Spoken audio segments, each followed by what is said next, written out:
Bonjour chers amis, comment allez-vous? Je souhaite que vous ayez bien, surtout avec cette rentrée qui est un peu particulière, pas comme les autres, avec ce virus de Corona. Alors je vous souhaite la santé et le bonheur. Très bien. Alors nous continuons nos leçons sur cette chaîne et on va parler aujourd'hui de verbes qui sont les piliers de la langue française, qui sont être et avoir.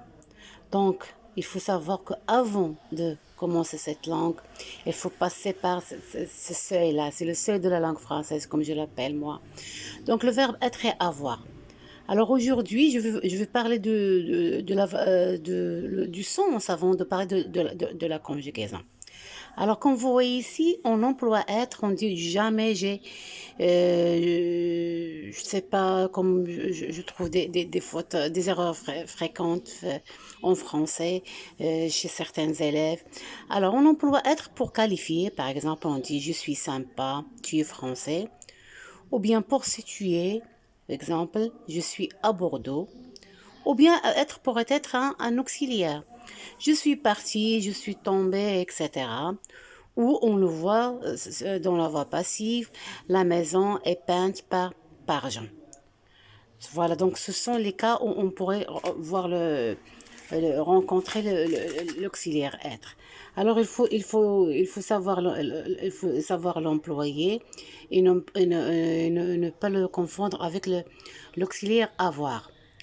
En ce qui concerne avoir, alors qu'est-ce que ça veut dire avoir? Avoir, quand on dit j'ai, ça veut dire je suis le propriétaire. J'ai un ami, j'ai un rendez-vous, ça veut dire je suis le propriétaire de cet objet-là, ou bien je ne sais pas qu'est-ce que vous avez. Alors on emploie par exemple la possession, quand on parle de possession, j'ai un ami, alors l'âge, quand on parle de l'âge, par exemple, j'ai 12 ans, j'ai, etc. Ça dépend de l'âge que vous avez. Puis comment dirais-je, il pourrait être aussi un auxiliaire. Donc on a parlé de la position, on a parlé de l'âge. Alors il peut être aussi auxiliaire qui permet de conjuguer un verbe.